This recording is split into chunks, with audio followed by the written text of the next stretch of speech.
موضوع الدرس في عظمة كتاب الله وعظمة ليلة القدر سورة القدر تفسير ابن كثير. الحمد لله رب العالمين والصلاة والسلام على أشرف الأنبياء وسيد المرسلين سيدنا محمد وعلى آله وأصحابه أجمعين. اللهم صل على سيدنا محمد وعلى آل سيدنا محمد كما صليت على إبراهيم وعلى آل إبراهيم في العالمين إنك حميد مجيد. أعوذ بالله من الشيطان الرجيم. بسم الله الرحمن الرحيم. إنا أنزلناه في ليلة القدر وما أدراك ما ليلة القدر. ليلة القدر خير من 1000 شهر. تنزل الملائكة والروح فيها بإذن ربهم من كل أمر. سلام هي حتى مطلع الفجر.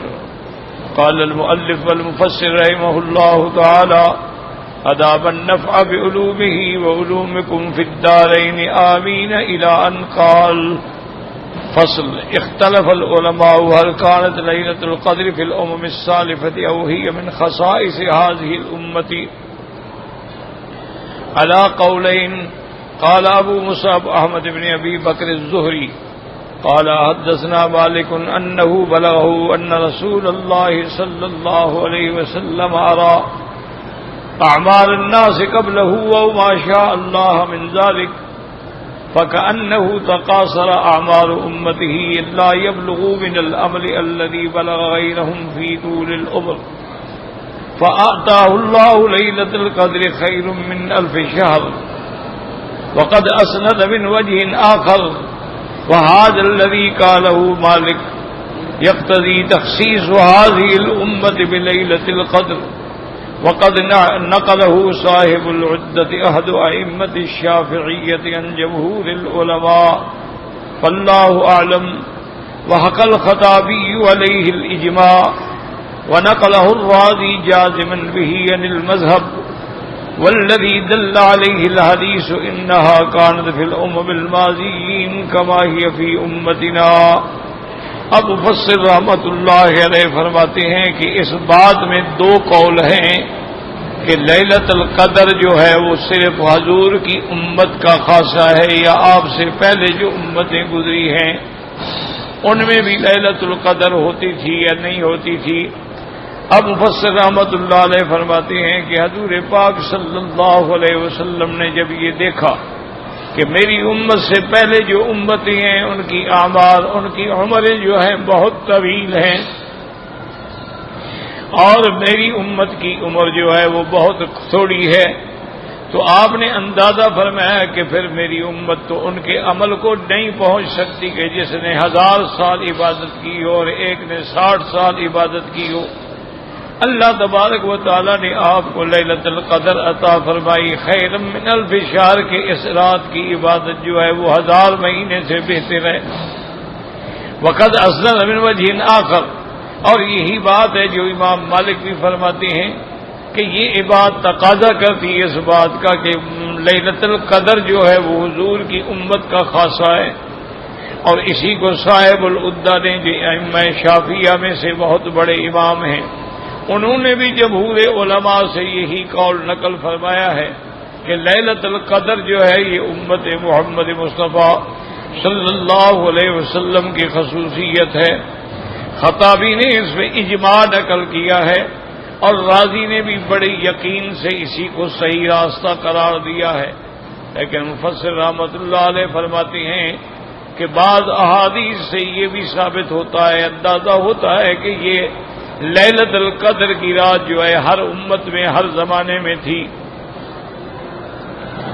قال الامام احمد بن حنبل حدثنا يحيى بن سعيد عن اکرمۃ بن عمار حدثني ابو زميل سماك الحنفي قال حدثني مالك بن مرثد بن عبد الله حدثني مرثد قال سألت ابا ذر رضي الله تعالى عنه قلت كيف سألت رسول الله صلى الله عليه وسلم ليلة القدر قال انا كنت اسال الناس عنها قلت یا رسول اللہ صلی اللہ علیہ وسلم اخبرنی عن لیلۃ القدر فی رمضان ہی او فی غیرہ قال بل هي في رمضان قلت تكون مع الانبیاء ما كانوا فاذا قبضوا وقعتهم هي الى يوم القيامه قال بل هي الى يوم القيامه قلت في اي رمضان هي قال التمسوها في الاشهر الاول والاشهر الاخر ثم حدث رسول الله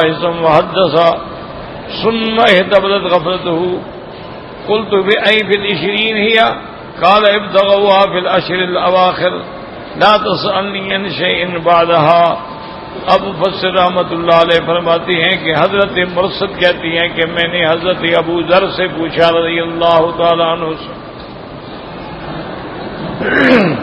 کہ آپ نے لیلۃ القدر کے بارے میں حضور پاک صلی اللہ علیہ وسلم سے کیسے پوچھا؟ انہوں نے فرمایا کہ میں لوگوں سے پوچھتا تھا، پھر میں نے عرض کیا کہ یا رسول اللہ صلی اللہ علیہ وسلم اخبرنی عن لیلۃ القدر، آپ ہمیں یہ بتلائیں کہ لیلۃ القدر صرف رمضان کے مہینے میں ہوتی ہے یا غیر رمضان کے مہینے میں بھی ہوتی ہے؟ قال بل ہی فی رمضان، حضور پاک نے فرمایا کہ نہیں، یہ فقط رمضان میں ہوتی ہے. قلت تکون مع الانبیاء ما كانوا فاذا قبضوا رفعت ام هي الى يوم القیامت. تو میں نے یہ پوچھا کہ پہلے انبیاء کو بھی یہ لیلۃ القدر ملی، لیکن جب انبیاء کی وفات ہو گئی تو لیلۃ القدر کو بھی اٹھا دیا گیا، یا یہ قیامت تک لیلۃ القدر ہوگی یعنی ہمیشہ قائم رہے گی؟ آپ نے فرمایا بل ہی الی یوم القیامت، یہ قیامت تک قائم ہے اور ہر سال میں ہوگی.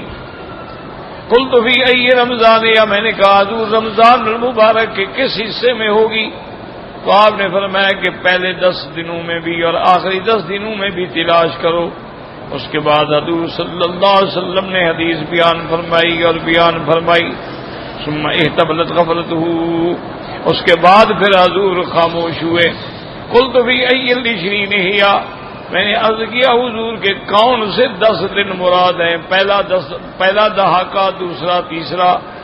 آپ نے فرمایا ابتغوا فی الاشہر الاواخر لا تسألنی عن شیء بعدها، اور اس کے بعد فرمایا کہ اس کے بعد مجھ سے اس بارے میں تم کوئی سوال نہ کرنا.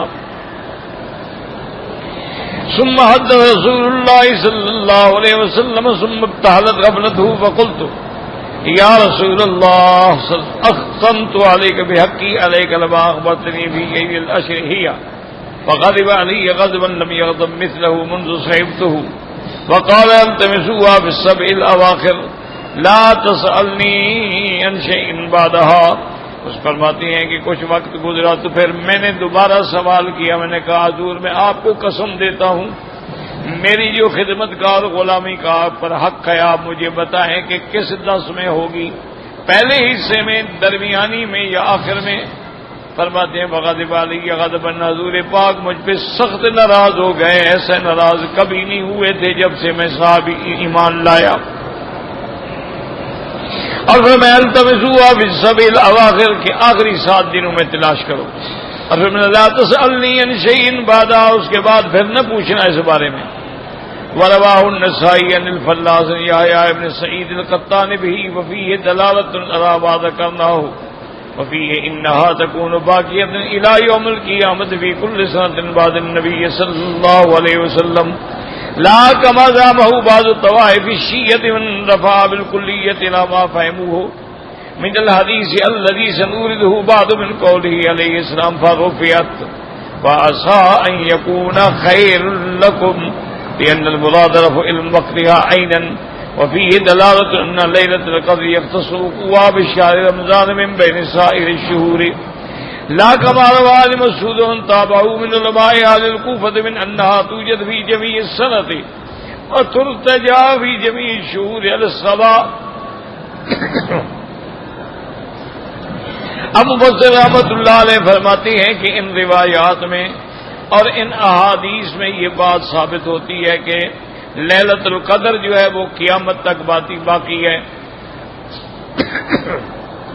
حضور صلی اللہ علیہ وسلم کی وفات کے بعد بھی ہر سال لیلۃ القدر ہوگی.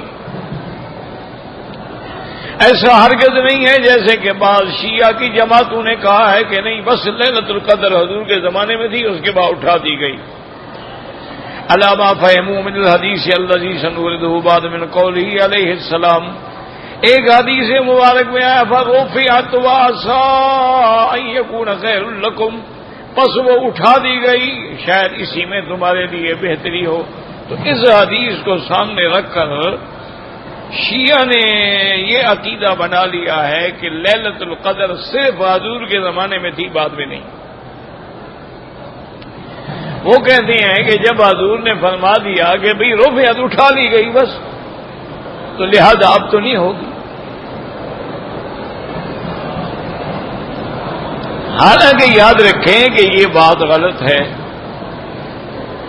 اس لیے وہ جو حدیث ہے نا حضور نے فرمایا کہ فرفعت، اس کا مطلب یہ ہے کہ اللہ نے حضور کو لیلۃ القدر کی تعیین کا علم دے دیا تھا کہ یہ رات لیلۃ القدر.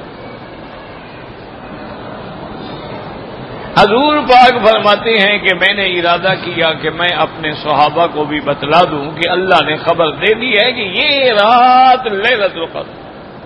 لیکن ایک حدیث میں ہے کہ انسیتھا، پھر اللہ نے بھلا دیا.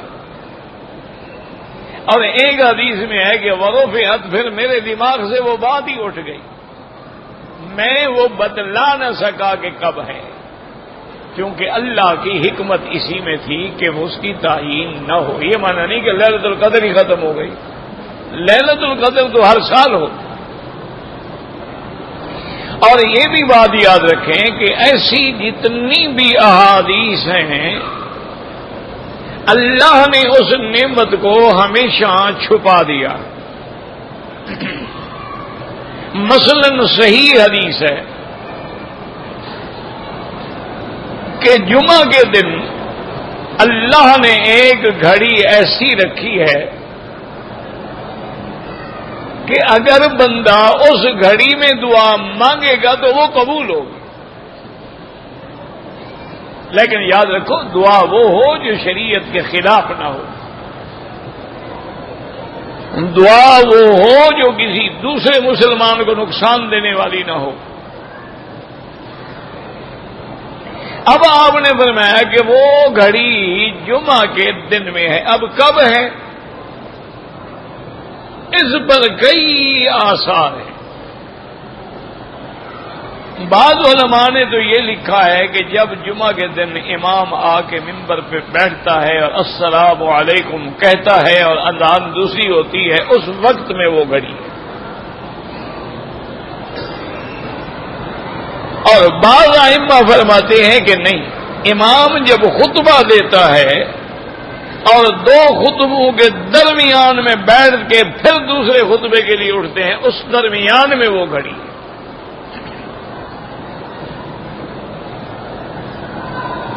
اور بعض علماء یہ فرماتے ہیں کہ پورے خطبے کے دوران میں کسی وقت وہ گھڑی ہے.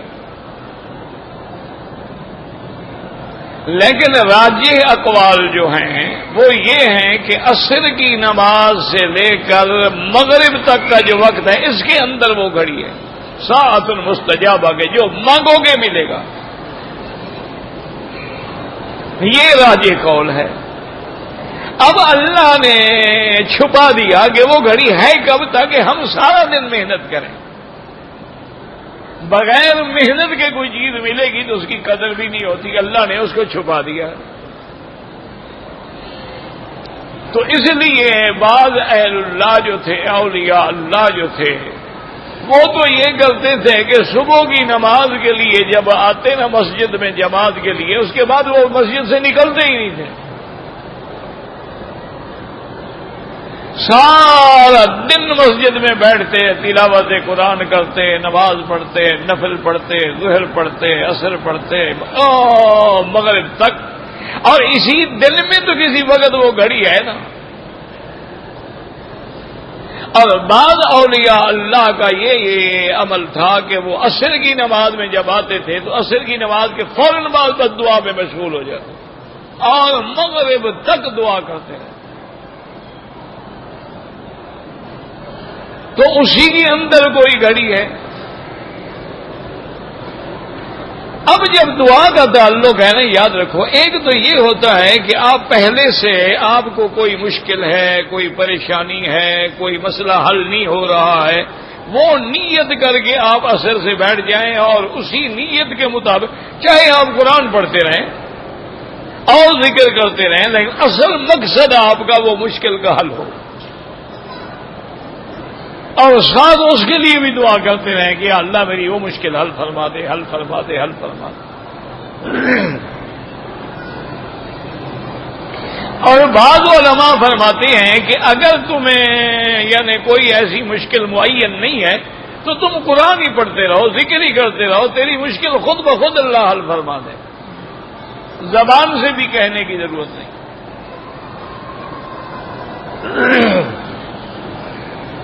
یہاں ہم نے دیکھا تھا حضرت قاری صاحب کو، قاری فتح محمد صاحب رحمۃ اللہ علیہ کو، اللہ اکبر، معذور تھے، نابینا تھے، پھر فالج کا بھی حملہ ہو گیا، ویل چیئر پہ ہوتے تھے بیچارے، لیکن یوں اثر کے بعد ہاتھ کھڑے کر کے بیٹھ دے، دعا مانگ رہے ہیں اور رو رہے ہیں اور مانگ رہے ہیں اور رو رہے ہیں، اور مغرب کی اذان ہوتی تو پھر دعا ختم۔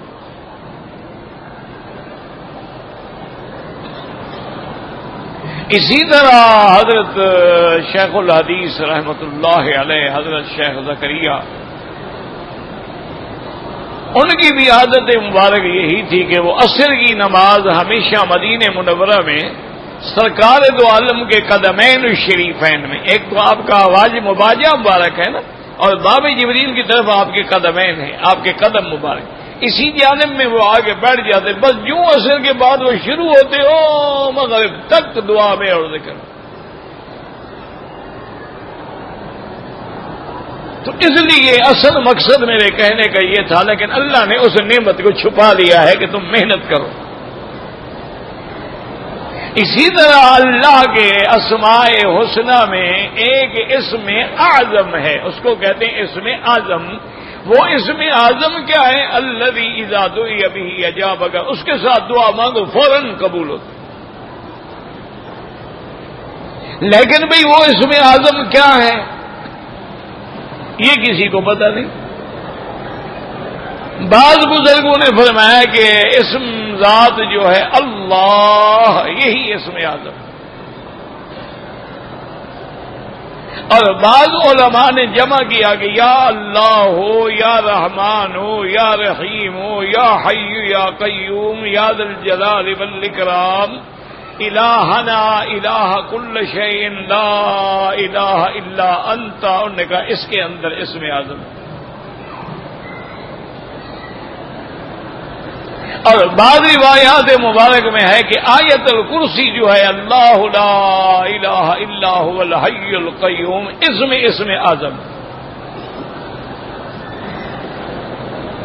اور بعض علماء فرماتے ہیں کہ سورۃ الحشر کی جو آخری آیتیں واللہ الذی لا الہ الا هو الرحمن الرحیم عالم الغیب والشہادۃ هو الرحمن الرحیم هو اللہ الذی لا الہ الا هو الملک القدوس السلام المؤمن المہیمن العزیز الجبار المتکبر سبحان اللہ عما یشرکون هو اللہ الخالق البارئ المصور له انہوں نے کہا اس کے اندر اسم اعظم،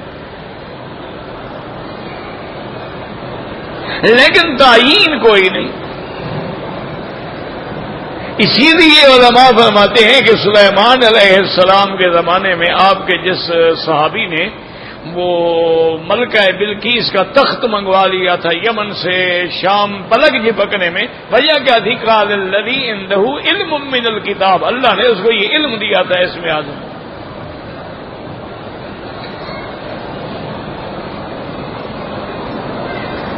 اب وجہ کیا؟ وجہ یہ ہے کہ اللہ نے اس کو چھپا دیا ہے کہ تم محنت کرو۔ ہمارے ایک استاد تھے، اور استاد بھی تھے، وہ بہت بڑے محدث بھی تھے، مفسر بھی تھے، عالم بھی تھے، اور بہت بڑے عابد و زاہد اور اولیاء اللہ میں سے تھے، اللہ ان کی قبر پہ رحمتیں فرمائے۔ میں نے ان سے ایک دن پوچھا، میں نے کہا حضرت یہ اسم اعظم کیسے ملے گا؟ انہوں نے فرمایا اللہ کے بندے تم طالب العلم ہو، قرآن پڑھتے ہو، حدیث پڑھتے ہو، بد دعائیں کرتے رہو، مانگتے رہو، جب بھی اللہ کو منظور ہے تو ہو جائے گی۔ اگر اسم اعظم کا سیکھنا ضروری ہوتا تو حضور صحابہ کو نہ سکھا دیتے، ابو بکر عمر عثمان و علی کو نہ سکھلا دیتے، حسن حسین سیدہ فاطمہ کو نہ سکھلا دیتے۔ جب اللہ نے رات رکھا ہے تو رات رہنے دو۔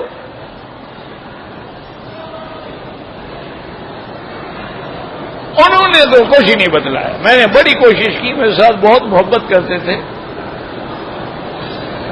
لیکن انہوں نے کہا بھی نہیں، بس مانگتے رہو۔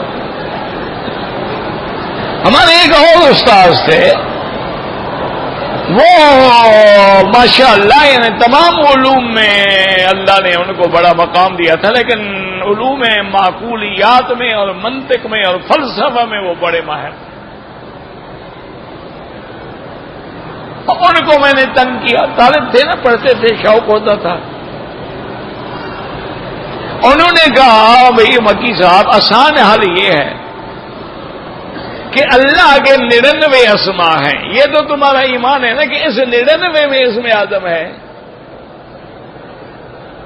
میں نے کہا جی بالکل یہ تو ہے، انہی میں تو اسم اعظم ہے۔ انہوں نے کہا تم 99 نام سے دعا مانگی کرو، سارے پڑھ لیے پھر دعا مانگی، اسماء اللہ الحسنہ لے لو اور وہ سارے اسماء 99 جو ہیں ان کو پڑھتے جاؤ، جب ختم ہو تو دعا کرو۔ تو ان میں لازماً اسم اعظم تو ہوگا نا۔ انہوں نے کہا ایک طریقہ تو یہ، دوسرا طریقہ انہوں نے کہا یہ ہے کہ اللہ کے کوئی 2 نام منتخب کر لو، یا اللہ یا رحمان، جو تمہیں کوئی مشکل ہے ان 2 ناموں کے ساتھ بس رات دن تسبیح کرتے رہو اور مانگتے رہو۔ اگر 3 دن میں مسئلہ حل ہو گیا تو ان میں کوئی اسم اعظم ہے، نہیں ہوا تو آگے چلو، یا رحیم و یا کریم۔ اس طرح یعنی ہر 2 نام کو 3 دن تک پڑھتے رہو، مانگتے رہو، جس دن تمہارا کام ہو جائے سمجھ جاؤ کہ اسی میں اسم اعظم۔ ہم نے کیا کرنا تھا، طالب تھے، شوق تھا، بس باتیں کرنے کا شوق تھا، اور کون سی ہم نے محنت کرنی تھی۔ طالب تو طالب ہوتے ہیں نا جی، پوچھتے زیادہ ہیں، عمل شمل کچھ نہیں کرتے۔ آج بھی ہم مولویوں کا یہی حال ہے، تقریباً ہم بہت کرتے ہیں، خود نہیں عمل کرتے۔ تو بہرحال میرے کہنے کا مقصد یہ تھا، اسی لیے ایک دعا میں ہے کہ اللہم انی اسألک بکل اسم ہوا سمیتہ لک او علمتہ احدا من خلقک او استأثرت به فی علم الغیب عندک ان تجعل القرآن العظیم ربیع قلوبنا وذہاب ہمومنا یا اللہ ہم آپ سے مانگتے ہیں اس اسم کے ساتھ جو آپ نے کسی اپنے بندے کو عطا فرمایا ہے یا جس کو آپ نے چھپایا ہے۔ تو ایک دعا یہ بھی ہے کہ اس میں بھی اسم اعظم کی تمنا حاصل ہو جاتی ہے۔ اور ایک آج کل ایک نیا فتنہ چلا ہے، بعض مولویوں نے ایک نیا فتنہ کھڑا کیا ہے، اللہ رحمت کرے، اللہ رحمت کرے، اللہ رحمت، دعا کرو اللہ ہدایت دے۔ اور بھئی ہمارے دشمن تو نہیں ہے نا۔ انہوں نے ایک نیا مسئلہ شروع کیا ہے، وہ کہتے ہیں جی تمہارا نام کیا ہے، تمہارے باپ کا نام کیا ہے، ماں کا نام کیا ہے، اس کے عدد نکالتے ہیں، پھر اللہ کے اسماء کے عدد نکالتے ہیں، جس کا عدد تمہارے موافق ہو جاتا ہے وہ کہتے ہیں یہ تمہارے لیے اسم اعظم۔ یہ بالکل جھوٹ ہے،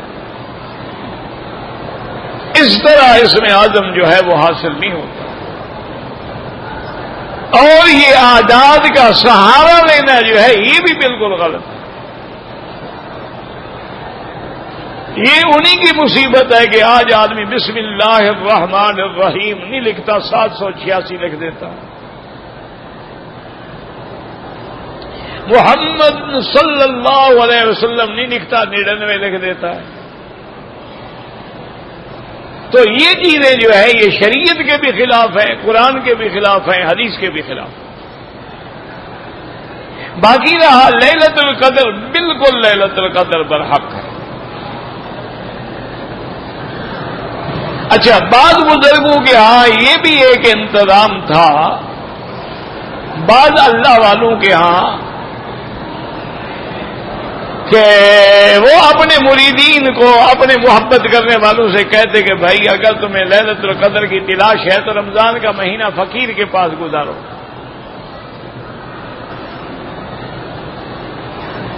لوگ آ جاتے تھے، غربت کا زمانہ تھا، لیکن ماشاءاللہ جناب عاشق تو آتے تھے نا جی اللہ والوں کی خدمت میں، تو ہر آدمی کو حضرت ایک جوڑا کپڑوں کا دیتے تھے کہ بھی کپڑے یہ پہنو، غسل کرو، توبہ کرو، یہ کپڑے پہنو۔ اور اس کے بعد فرماتے تھے کہ یہ پورا مہینہ تم نے گھر سے کوئی چیز منگوا کے نہیں کھانی، بازار سے کوئی چیز منگوا کے نہیں کھانی، کوئی تمہیں پانی دے نہیں پینا ہے، لنگر سے پینا ہے۔ اور پھر حضرت ان کے ذمے جو ہے وہ عبادات لگاتے تھے کہ ہر آدمی جو ہے 10 پارے قرآن شریف کے پڑھے، ہر آدمی جو ہے 1,00,000 دفعہ روز درود شریف پڑھے، ہر آدمی جو ہے 10,000 دفعہ استغفار پڑھے، یعنی اس طرح وہ محنت کرواتے تھے پورا مہینہ۔ اور ساری رات جو ہے تلاوت قرآن میں ہر 4 رکعت کے بعد بیٹھتے تھے۔ تراویح کا معنی یہی ہوتا ہے کہ 4 رکعتیں پڑھ کے آرام کرو، تراویح کا معنی یہی ہے۔ تو ان کی تراویح جو ہے عشاء سے شروع ہوتی تھی اور سحری سے آدھا گھنٹہ پہلے جا کے ختم ہوتی تھی۔ سحری کے بعد نماز کے بعد تلاوت، بیٹھ جاؤ، اشراق پڑھیں گے، اچھا آپ سب جاؤ سو جاؤ۔ تو اس طرح محنت کرنے سے بھی بہت سارے لوگ کہتے ہیں کہ ہمیں لیلۃ القدر کے جو برکات ہیں نا وہ رات کو نظر آ جاتے تھے کہ یہ آج رات لیلۃ القدر، کیوں؟ رزق حلال ہو گیا، صدق مقال ہو گیا، گناہوں سے توبہ ہو گئی، سارا دن قرآن اور درود شریف اور ذکر استغفار میں گزر گیا، تو پھر کیسے معلوم نہ ہو؟ پھر آدمی کا دل ٹھنڈا ہو جاتا ہے، جیسے رات ٹھنڈی ویسے دل بھی ٹھنڈا ہوتا ہے، دل میں سکون ہوتا ہے، قلب میں رقت ہوتی ہے، انسان میں خشوع و خضوع ہوتا ہے، اور دعا مانگتا ہے تو آنسوؤں کی لڑیاں اور جھڑیاں لگ جاتی ہیں، سمجھو کہ لیلۃ القدر مل گئی۔ ایک طرح ہے نا رواج بن گیا ہے، جیسے آج کل ہمارے بھائی 27ویں رات میں عمرہ ہر حال میں کریں گے، چاہے مر جائیں، صبح کی نماز نہیں پڑھیں گے انشاءاللہ۔ ایسے عمرے کا دھیلے کا فائدہ بھی نہیں ہوتا، نہ عشاء کی نماز جماعت سے پڑھی ہے، نہ تراویح جماعت سے پڑھی ہے، اور ساری رات چونکہ رش ہے تو عمرہ کرتے کرتے کرتے بے حال ہو گئے، سو گئے، صبح 10 بجے اٹھیں گے، صبح کی نماز۔ ایسے عمرے کا دھیلے کے برابر بھی فائدہ نہیں، بلکہ جو آدمی یہ نیت کرے کہ میں ہر حال 27ویں رات میں عمرہ کروں گا، یہ بدعت ہے۔ حضور پاک نے کبھی 27ویں میں عمرہ نہیں کیا۔ عمرہ کرنا ہے پورے مہینے میں کسی وقت کر لو، کیونکہ جو حدیث ہے وہ تو مطلق ہے نا کہ جس نے رمضان میں عمرہ کیا اللہ اس کو ایسے ثواب دیں گے جیسے اس نے حضور پاک کے ساتھ حج کیا۔ اس عمرے میں یہ قید نہیں ہے کہ دن ہے، رات ہے، پہلا دن ہے، دوسرا ہے، 25 ہے، 26 ہے، کوئی قید، پورے رمضان میں جب بھی اللہ عمرہ نصیب کرے۔ اور وہ عمرے کا معنی بھی یہ ہے کہ اپنے ملک سے آئے اور میقات سے احرام باندھ کے عمرہ کریں، یا جو لوگ مثلا اپنے ملک سے آتے ہیں اور فلائٹ جو ہے ان کی مدینہ منورہ چلی جاتی، پھر وہ مدینہ منورہ سے احرام باندھیں۔ مکے میں رہنے والے جو ہیں وہ مسجد عائشہ سے بھی باندھ سکتے ہیں، وہ جیرانہ سے بھی باندھ سکتے ہیں، وہ طائف سے بھی باندھ سکتے ہیں۔ تو اس لیے لیلۃ القدر برحق ہے، چونکہ قرآن ہے، اللہ کا قرآن ہے کہ انا انزلناہ فی لیلۃ القدر۔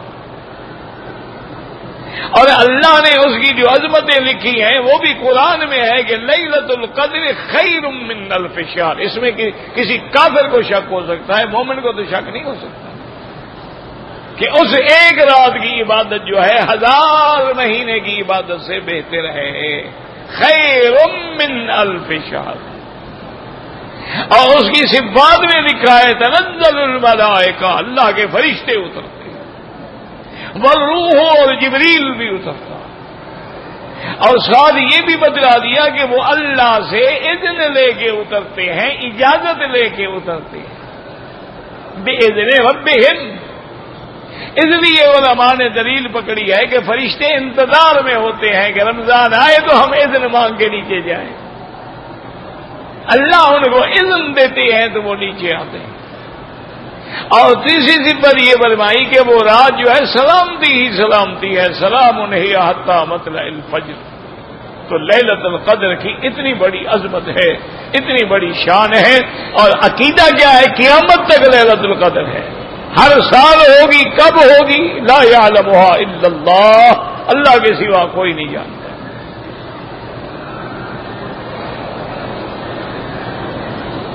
وقد ترجم ابو داود في سننه على هذا فقال باب بیان ان لیلۃ القدر في كل رمضان. ابو بصر رحمۃ اللہ علیہ فرماتی ہیں کہ امام ابو داود نے اپنی سنن میں یعنی سنن ابی داود میں باقاعدہ باب باندھا ہے کہ باب بیان ان لیلۃ القدر فی کل رمضان، کہ لیلۃ القدر جو ہے ہر رمضان میں ہوتی ہے. حدثنا حمید بن زنجوی السامی قال اخبرنا سعید بن ابی مریم قال حدثنا محمد بن جعفر بن ابی کثیر قال حدثني موسى بن عقبة النبي اسحاق عن سعید بن جبیر عن عبد الله بن عمر رضی اللہ تعالی عنہما قال سئل رسول اللہ صلی اللہ علیہ وسلم انا اسمع عن لیلۃ القدر فقال هي في كل رمضان وهذا اسناد رجاله ثقات الا انا ابا داود كذب وشعبة وسفيان بن اسحاق فاوقفاه. وقد حكى نبي حنيفة رحمه الله رواية انها ترتجى في كل شهر رمضان وجن حكى الغزالي واستغرب الرافعي وجدا. وہ فرماتی ہیں کہ اس حدیث میں آتا ہے عبداللہ ابن عمر رضی اللہ تعالی عنہما فرماتے ہیں کہ حضور سے پوچھا گیا اور میں سن رہا تھا.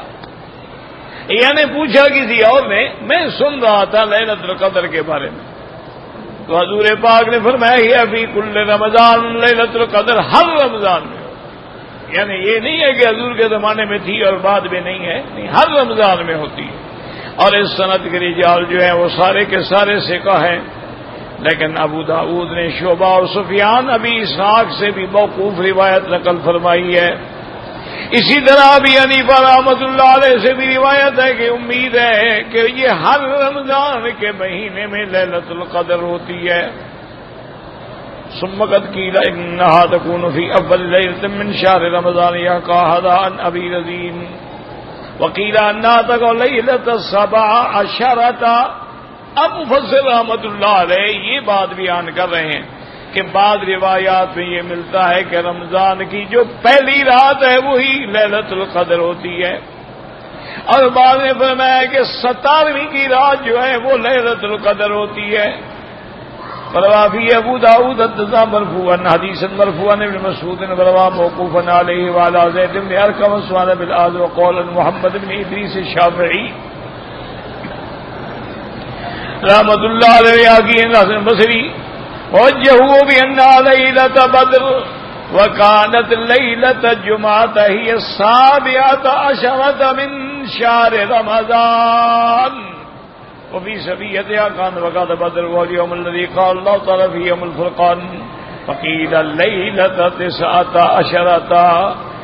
اب فرماتی ہیں کہ حضرت حسن بصری رحمۃ اللہ علیہ فرماتی ہیں کہ لیلۃ القدر بے عینی ہی وہی رات ہے جو لیلۃ البدر ہے، کہ لیلۃ البدر یعنی غزوہ بدر میں 17 کی رات تھی رمضان المبارک کی جب غزوہ بدر ہوا ہے. اسی کو اللہ نے قرآن پاک میں یوم الفرقان یوم التقى الجمعان تو فرماتی ہیں کہ اس کی صبح کو جو ہے وہ 17 تھی، تو یہ 17 کی رات جو ہے وہی لیلۃ القدر ہے۔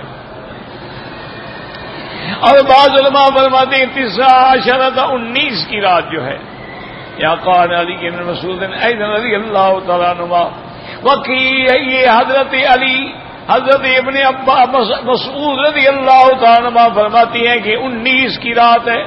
وقیل لیلۃ 21 حدیث ابی سعید الخدری قال اعتکف رسول اللہ صلی اللہ علیہ وسلم فی العشر الاول من رمضان واعتکفنا معه فاتاه جبریل فقال ان الذي تطلب امامك فاعتكف الاشهر الاوسط واعتكفنا معه فاتاه جبريل فقال الذي تطلب امامك ثم قام النبي خطيبا صبيا للشيم رمضان فقال من اعتكف معي فليرجع فاني رايت ليله القدر واني نسيتها وانها في الاشهر الاواخر في وتر واني رايت كاني اسجد في تين وماء۔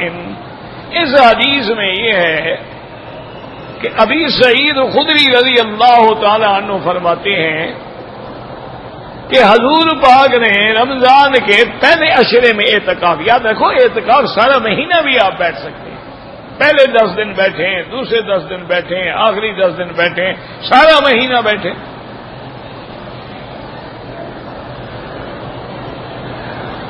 بلکہ بعض فقہا نے تو نفلی اعتکاف میں اتنی عظیم روایت بیان کی ہے، وہ کہتے ہیں کہ تم جب بھی مسجد میں داخل ہو اعتکاف کی نیت کا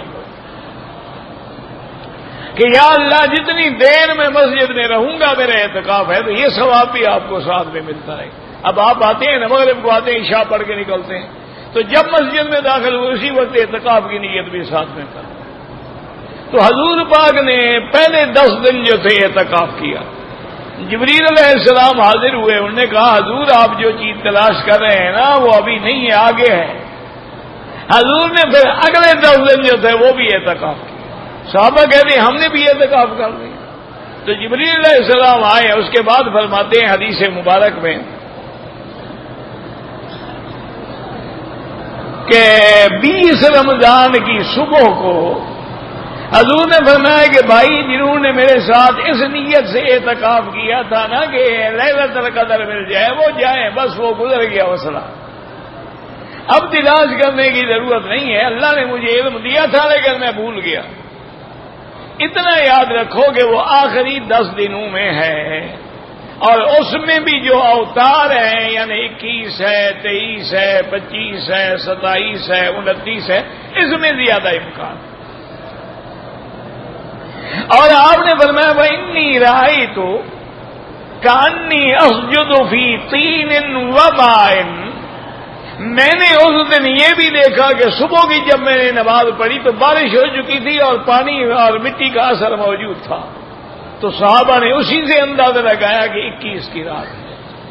اصل بات یاد رکھو یہ اختلاف نہیں ہے، کبھی وہ 21 میں ہوتی ہے، کبھی 17 میں بھی ہوتی ہے، کبھی وہ 19 میں بھی ہوتی ہے، کبھی وہ 25 میں بھی ہوتی ہے۔ تو جس کو جس رات میں علامات ملی اسے وہی ذکر کر دی، اختلاف نہیں ہے۔ وَقَانَ سَقْفُ الْمَسْجِدِ جَرِيدًا مِنَ النَّخْلِ، کیونکہ مسجد جو تھی حضور پاک کی اس کی چھت جو تھی وہ تو کھجور کے چھڑیاں ڈالی ہوئی تھیں۔ وَمَا نَرَىٰ فِي السَّمَاءِ شَيْئًا، لیکن آسمان پہ کوئی بادل کا ٹکڑا نہیں تھا۔ فَجَاءَتْ قَطْعَةٌ، ایک بدلی آئی، فَمُطِرْنَا، پانی آیا۔ فَصَلَّىٰ بِالنَّبِيِّ صلی اللہ علیہ وسلم صلی بنا النبی صلی اللہ علیہ وسلم والماء إلى جبهة رسول اللہ صلی اللہ علیہ وسلم کرو یاہو، کہتے ہیں کہ جب حضور پاک نے نماز پڑھائی تو وہ مٹی اور پانی کا اثر جو ہے آپ کے چہرے پہ، آپ کی پیشانی پہ موجود تھا۔ تصدیق وفی لفظ فی صبح 21 اخرجہ بالصحیحین قال الشافعی وهذا حدیث صحیح الروایات وقیل لیلۃ الثلاث مسجد عبداللہ بن نبی صحیح مسلم۔ امام شافعی تو فرماتے ہیں کہ یہی صحیح حدیث ہے، صحیح روایت ہے، 21 میں ہوتی ہے، لیکن صحیح مسلم کے اندر بھی حدیث مبارک ہے جس سے ثابت ہوتا ہے کہ 23 میں ہوتی ہے۔ وہ قریب السیاق میں روایت بھی سے واللہ اعلم. وقیل لیلۃ 24 24 رات ہوتی ہے. قال ابو داود الطیالسی حدثنا عمار الصبد عن الجریری عن ابی نضرۃ عن ابی سعید ان رسول اللہ قال ليلة القدر ليلة 24 صار رجال ثقات. وقال احمد حدثنا موسى بن داود قال حدثنا ابو حية يزيد بن ابي بالخير عن السنابي عن بلال رضی اللہ تعالی عنہ قال قال رسول اللہ صلی اللہ علیہ وسلم لیلۃ القدر لیلۃ 24. اس میں ابن حیہ جو ہے وہ ضعیف ہے. وقد خالفوا ما رواه البخاری نسبا من امر الحارث الذي ابي حبيب بن بالخير عبد الله السنابي قال اخبرني بلال مؤذن رسول الله صلى الله عليه وسلم انها اول السبع من الاشهر الاواخر. انہوں نے فرمایا کہ 10ویں آخری 10 دن جو ہے اس کے اول رات جو ہوتی ہے اس کے اندر ہے. فاضل موقع صلی اللہ عالم وہاں قدر ویر مسعود میں بعض میں جاوز وقتال عبداللہ وان علیہ 24. اور یہ بات صحابہ فرماتی ہیں کہ وہ 24 کی رات ہوتی ہے. وقد تقدم فی سورۃ البقرہ حدیث واس کا مرفوعا ان القرآن انزل لیلۃ 24. قرآن 24ویں رات اترا. فقیر تكون لا 25 والرواه البخاري عبد الله بعض السنن قال دم جواب الاشر واخر من رمضان بتاسيد القاوي سابع طبقه 5 طبقه فصلوا كثيرون بالليالي الاوتار ظهر واشهر. ابو فصل رحمۃ اللہ علیہ فرماتی ہیں کہ امام بخاری نے حضرت عبداللہ ابن عباس سے یہ روایت نقل کی ہے کہ حضور نے فرمایا کہ رمضان کے آخری 10 دنوں میں تلاش کرو. اور اوتار جو ہیں یعنی 21 ہے 23 ہے 25 ہے اس میں زیادہ امکان ہے. مفسر فرماتے ہیں کہ یہ زیادہ روایت ظاہر ہے. شفاء کمال باب مسلم نبی سے محمد رضاق واللہ عالم. وقیل انہا تکون لیلۃ 27. اور بعض علماء فرماتے ہیں 27 کی رات ہے. لما رواه مسلم صحیح عن ابی بن کعب عن رسول اللہ صلی اللہ علیہ وسلم انہا لیلۃ 27. اور ابی بن کعب نے اس کو امام مسلم رحمۃ اللہ علیہ نے روایت نقل کی ہے. وہ فرماتے ہیں کہ حضور پاک نے فرمایا کہ لیلۃ القدر جو ہے وہ 27ویں رات. میں نے عرض کیا نا کہ کبھی 27 میں کبھی 17 میں کبھی 21 میں کبھی 25 میں کبھی 29 میں. اس لیے جیسے جیسے جس کو اللہ نے علم عطا فرمایا اس نے روایت نقل کر دی ہے. تو یہ بات جو ہے بالکل ٹھیک ہے کہ آخری 10 دنوں میں ہے اور زیادہ تر جو ہے وہ اسی دنوں میں ہوتی ہے, انہی راتوں میں ہوتی ہے 21, 23, 25, 27, 29 میں. واللہ اعلم.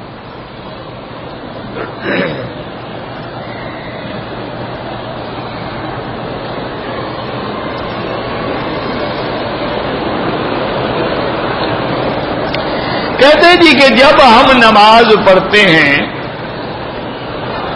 تو سورۃ الفاتحہ اور اس کے بعد جو ہم سورت پڑھتے ہیں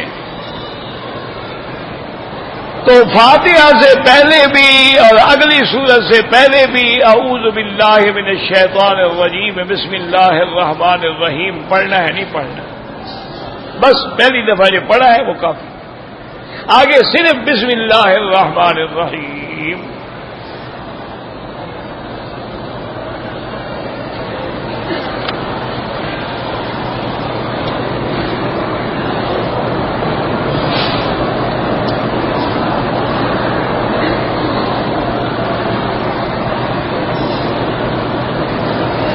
کہتے ہیں جی کہ مختلف ملکوں میں جیسے جاپان میں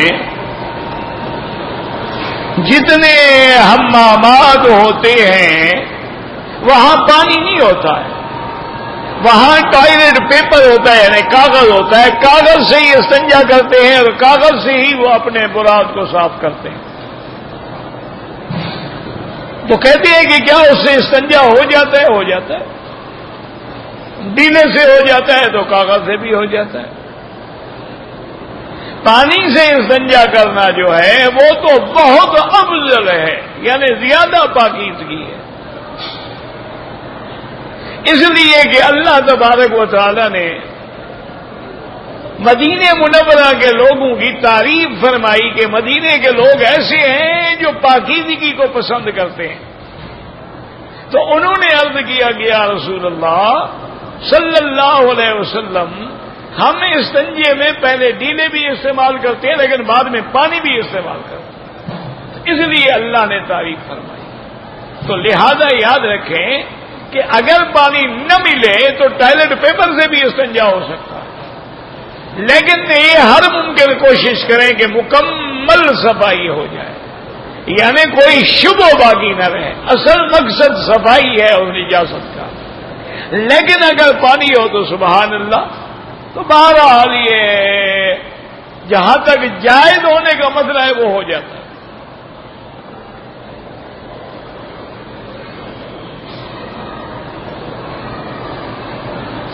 اگر انگریزی کموڈ کے اندر سے چھینٹے اٹھ کے بدن پہ پڑے وہ ناپاک ہیں، ان کو دھونا چاہیے. صرف کاغذ سے نہیں، اس کو دھونا چاہیے باقاعدہ، کیونکہ وہاں تو آپ کا پیشاب پخانا پڑا ہوا ہے، اسی سے وہ پانی اوپر آ رہا ہے. اس میں تو مکمل احتیاط کی ضرورت ہے.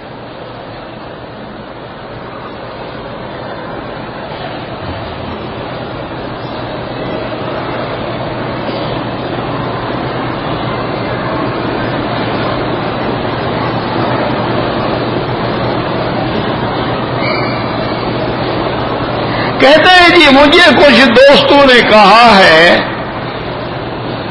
کہ رمضان اور حج کے درمیان میں عمرہ نہیں کیا جا سکتا، اگر عمرہ کریں گے تو حج واجب ہو جائے گا. یہ بالکل غلط. ایک بات ہمیشہ یاد رکھو کہ حج زندگی میں ایک دفعہ اللہ نے فرض کیا ہے، یہ ہر سال عمرے کرنے سے فرض ہو جاتا ہے. وہ جب اللہ نے زندگی میں ایک دفعہ فرض کیا ہے اور آپ نے ایک دفعہ حج کر لیا، حج ادا ہو گیا، بات ختم ہو گئی. عمرہ کرنے سے حج نہیں لازم ہوتا. باقی کہتے ہیں جی کہ بعض دوستوں نے کہا ہے کہ دم واجب ہو جائے گا. ہاں یہ بات ٹھیک ہے کہ اگر آپ مکے میں رہنے والے ہیں یا رمضان میں مکے میں آ گئے، ڈپٹی پہ آئے لیکن رمضان میں آ گئے، اب حج تک آپ یہاں رہیں گے، آپ بھی مکے والوں کے حکم میں، یا آپ جدے میں رہتے ہیں یعنی میقات کے اندر رہتے ہیں، تو آپ لوگوں کے لیے یہ اشہر حج میں عمرہ نہ کرنا بہتر ہے. امام ابو حنیفہ فرماتے ہیں اگر اشہر حج میں عمرہ کرے گا اس میں دم پڑ جائے گا کہ اس کو تو منع تھا کہ عمرہ نہ کرے، اور نے کیوں عمرہ کیا. اور بعض ائمہ فرماتے ہیں کہ نہیں، اگر عمرہ کر لیا اور حج نہیں کیا کوئی بات نہیں، مسئلہ ہی کوئی نہیں. ایک آدمی نے ایک عمرہ کیا، 2 کیے، 3 کیے، 4 کیے، لیکن حج کیا ہی نہیں، اس میں کوئی جرمانہ نہیں. اچھی طرح سمجھ لے بات. اگر عمرہ بھی کر لیا اور اس سال حج بھی کرنا چاہتا ہے تو اس پر فقہا فرماتے ہیں کہ اس کا حج تمتع ہو جائے گا، لہذا اس کو حج کے دنوں میں بکری دینی ہوگی کہ وہ کنکریاں مارنے کے بعد قربانی کرے گا، اس کے بعد بال بڑھائے گا، پھر احرام کھولے گا. تو ان کے نزدیک دم تمتع ہو جاتی ہے. امام صاحب فرماتے ہیں مکے والا تو تمتع کر ہی نہیں سکتا ہے، اس کو دم پڑ جاتی ہے جرمانے کی کہ کیوں کیا تم نے، جبکہ اللہ نے قرآن میں فرما دیا تھا کہ تمتع اور قران ان کے لیے ہے لمن لم یکن اہلہ حاضر المسجد الحرام، جو مکے میں رہنے والے نہ ہوں ان کے لیے تمتع اور قران. تو اس نے کیوں مخالفت کی ہے؟ ان کے نزدیک تو یہ دم جبر ہے، جرمانے کی دم ہے. لیکن حنابلہ رحمہم اللہ کے نزدیک وہ فرماتے ہیں بس ٹھیک ہے، اس نے عمرہ کر لیا، نہیں کرنا چاہیے تھا، کر لیا ہے تو حج تمتع ہو گیا. کیونکہ تمتع کا معنی ہی یہی ہے کہ حج کے مہینوں میں عمرہ بھی کرے اور اسی سال حج بھی کرے، اس کو کہتے ہیں تمتع. افراد کا معنی ہوتا ہے کہ صرف حج کرے، تمتع عمرہ ساتھ نہ ملائے، تو اس کا ہوتا ہے حج افراد. اس کے لیے بکری واجب نہیں ہوتی، خوشی سے کرے تو کر دے لیکن واجب نہیں ہوتی ہے. وہ جب مینا میں آئے گا کنکری مارے گا بال منڈائے گا احرام سے فارغ ہو جائے گا۔ یہ اصل میں ہر مسئلے میں یاد رکھو اللہ کی حکمت ہے۔ اب اگر ہر آدمی تمتع کرے گا تو اتنی بکریاں زیادہ دینی پڑیں گی نا، تو کچھ کے لیے اللہ نے افراد رکھ لیا، ابھی تم حج مفرد کرو، بس باہر سے جو لوگ آئے ہیں ان کو موقع دو، وہ تمتع اور قران کریں۔ اور دوسرا اس میں بھی اللہ کی حکمت ہے کہ جیسے یہ ہمارے بھائی جو حرم میں ڈیوٹی کر رہے ہیں یا کمپنیوں میں ڈیوٹی کر رہے ہیں یا مینا عرفات میں ڈیوٹی کر رہے ہیں یا ہسپتالوں میں ڈیوٹی کر رہے ہیں، ان کے لیے بھی افراد میں آسانی ہے نا کہ وہ جناب سیدھے عرفات گئے، رات کو مزدلفہ آئے، صبح کی نماز مینا پڑھی، کنکری ماری، سر مڈایا، وردی پہنی، ڈیوٹی پہ آ گئے۔ تو ان کے لیے بھی تو آسانی ہے نا، ان کے لیے اللہ نے کتنا آسان کر دیا کہ بھائی وہ یہاں سے حتیٰ کہ مثلا حرم میں ڈیوٹی ہے، ان کی ڈیوٹی ختم ہوتی ہے عشاء کو، ٹھیک ہے، 9 تاریخ کو عشاء پڑھ کے حرم میں سیدھے عرفات چلے جائیں احرام باندھ کے، عرفات میں 1-2 گھنٹے بیٹھے سیدھے مزدلفہ آ جائیں، عشاء تو پڑھ چکے ہیں، نماز تو انہوں نے پڑھنی ہی نہیں ہے نا۔ فجر کی نماز جو ہے وہ مینا میں آگے پڑھیں، مینا میں نماز پڑھتے ہی کنکری مارے، سر مڈائے، کپڑے پہنے آگے ڈیوٹی کریں، تو حج بھی ہو جائے گا اور ڈیوٹی بھی ہو جائے گی۔ ہر چیز میں اللہ کی حکمت ہے، آسانیاں ہیں، اللہ کی رحمت ہے۔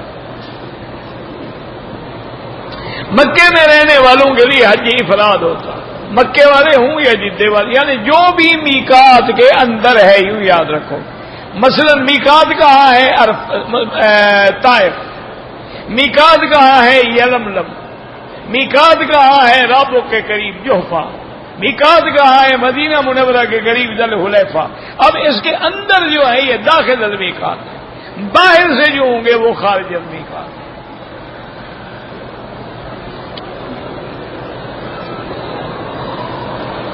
اگر کسی مرد نے اپنی پشت پہ جو بال ہے وہ صاف کروا دے، کوئی حرج نہیں، کوئی مسئلہ نہیں۔